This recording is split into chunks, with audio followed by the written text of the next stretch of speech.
Hello, and welcome to another episode of Helping You in Your PhD Adventure with Ioannis. There we go. There we go. That way.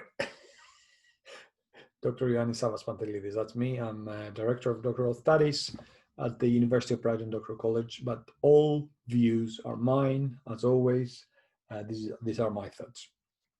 So I've been asked quite often, Ioannis, you say I should find a supervisor even before I go for an interview. And I said, I don't tell you to find a supervisor, but find a potential supervisor or somebody who will help you develop your proposal before you submit an application to a university. Someone who's interested in your project and they want to help you. And the question I always get is, how do I do that? So I'm going to show you a couple of examples. Now, I'll admit that I've got an example from one university. I just searched it 5 minutes ago before I started this video, just to see if what I thought would work did work. But let me share my screen. And let's start easy. Let's say, here, I've got it saved it for me. I've got hospitality PhD supervisor is what I was looking earlier. If I put that there, now, obviously, Google algorithm is probably picking that I work at Brighton University and I use a lot of searches around Brighton. So it probably brought tourism and hospitality PhD at University of Brighton first in my results. Your results are probably going to look very different because the algorithm looks at your preferences and your history. But straight away, you know, the keywords were easy. Let's go back. The keywords were, I want to do a PhD in hospitality and I'm looking for a supervisor. So the first entry is hospitality PhD supervisor. Here, if I click on this link, it brings me to this group, which talks a lot about, you know, the history of tourism, hospitality and events at the University of Brighton. And if I scroll down, I get some of the supervisors. And actually, if you read more, you get what colleagues are researching in particular. So if what you are researching matches what they're researching, let's say you want to do something in gender and sexuality in marketing, you got Rodrigo there, can help you. Or if you look sustainable tourism policy, travel philanthropy, you got Professor Maria Novelli and so forth. You've got other colleagues, you know, consumer behavior, marketing, critical cruise studies. There's me as well. I belong in that group. That's one way of doing it. And another way of doing it, we can go back into the browser and I'll put, what was the other? What I did is I thought, what if I'm looking for a PhD in philosophy? And I put this one, I put, you know, the keywords I put was philosophy, PhD, Oxford University supervisor. And what I came up is this. I came with their DPhil in philosophy, and it has about, it tells me about the course. Yeah, but I want a lecturer who can supervise and, you know, I can align to their particular research. So what I did is here, Google tells everything because I just did it before I started this video. I put philosophy lecturer, Oxford University. I didn't put professor, although in America it's probably different because anyone who works in a university in America is entitled as professor. But in the UK, if you put lecturer, you might get more stuff. And I got the academic staff at Oxford University. And if you look at each person's profile, they will probably say what they've been researching and what their background is.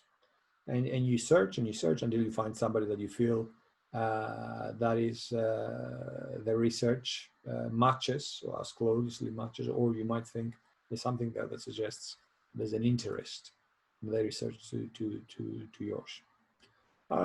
If we go back to the University of Brighton, if I can use that as an example, I'll show you another way of doing this. So if I put Brighton, let's say you heard me talk somewhere and you know my name.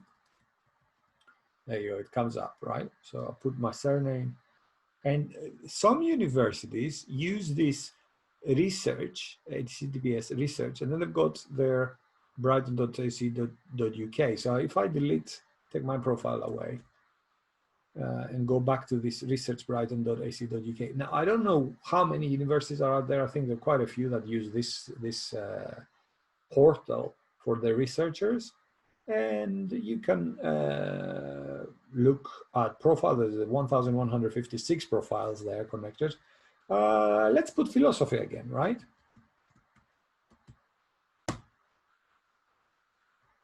Yeah, what do you think I do when I go at fairs and people are asking me about some topic I have no idea about? I think at one fair I was asked about cold water immersion.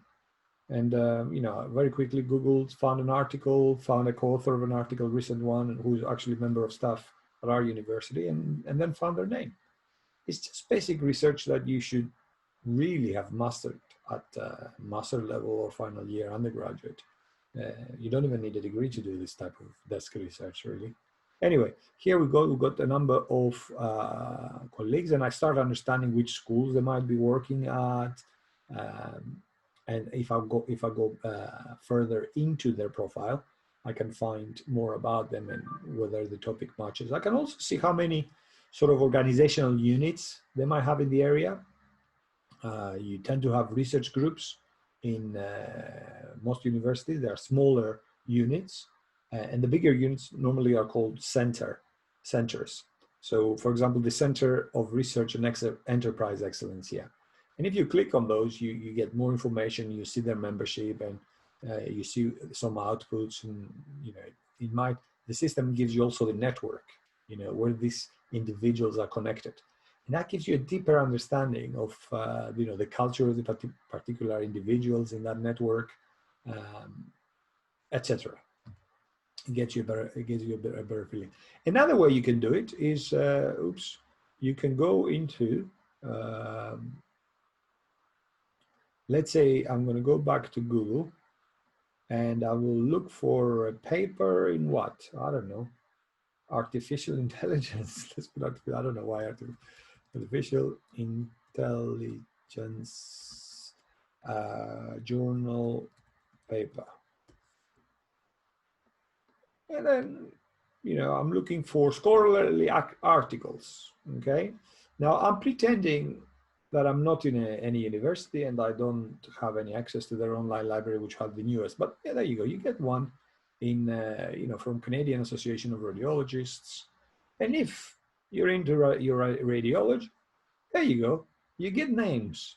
And then using those names, you can research the name. You find the university. If you click on any, it tells you which university they're at. So you can easily find more and more about them and see, what their profile looks, what their publications, their research projects, what they look like. Is there a good match? Another way you can find potential researchers that could be your, or other researchers that could be your potential supervisor, is go to a website called academia.edu. And here I've just done a search for hospitality as a keyword, and I've got 254,000 or more thousand papers. Yet another sort of area where you can find researchers is a website called researchgate.net. And you can put that website and you can put, I don't know, let's put hospitality here, see how many results we get. And you get people, you can get, this is researchers, you can get projects, you can get publications. And that, again, is another way of researching potential supervisors or collaborators that you could work together with. Another avenue you can use to find potential supervisors is attend research conferences. Now, because of the situation that we are today in 2020, a lot of conferences have turned digital, and even more conferences and summits tend to be free or very cheap. So it's good value for money to attend those conferences and make sure that you network.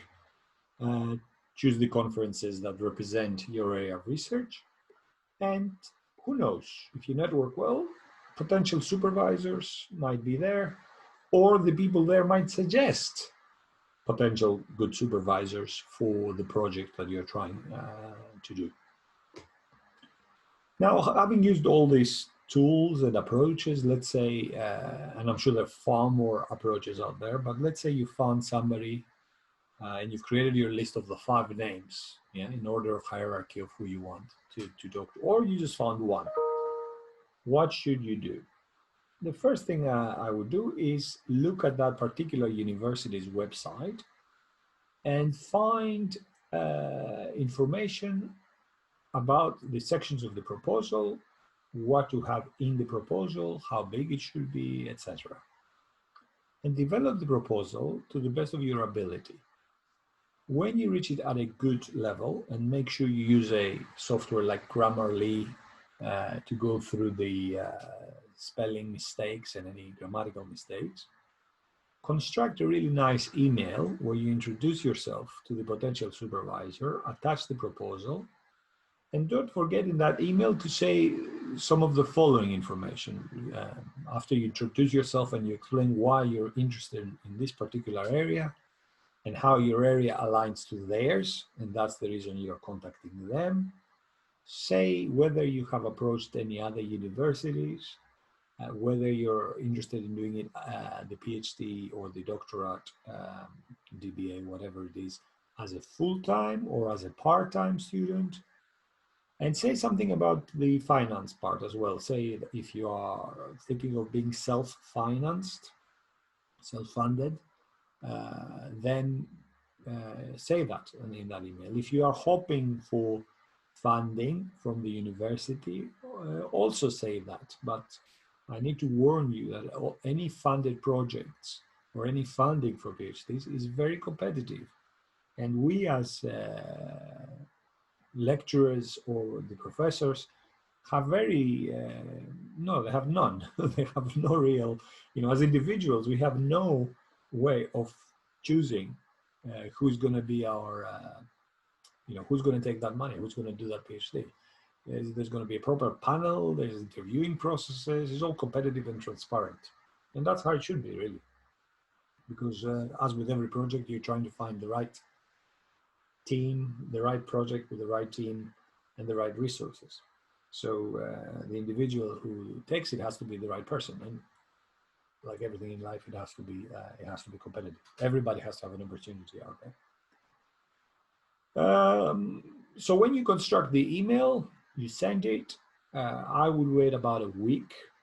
Yeah, if you get a response really quickly, that's an indicator. If after a week you don't get a response, you go to the second name on your list. And you have to slow down with your PhD because it is an investment for 3 years. So don't expect, I will make my decision and jump, and I need to hear in 1 day or 2 days or whatever. Remember, supervisors, colleagues who could be supervisors are using their own time and goodwill if they choose to help you. Don't abuse it. Don't start asking too many at the same time, hoping you'll improve your proposal. If you ask 5 different professors and then go to the 6th one in a different university, that's unethical. It's just not on, because everybody has limited time. Everybody is stretched for time. So if somebody offers you advice and they help you develop the proposal, the least you owe them is to be serious that you want to work with them. Okay. And that's it. Really, I'm wishing you good luck in finding the right supervisor for you and for your project. Keep researching, keep thinking innovatively how you're going to find the right supervisor. There are many tools out there, and it's so much easier today than it was 10 years ago or 20 years ago. You really have no excuse. Spend some time researching for the right supervisor for your project. Wishing you all the best. Good night.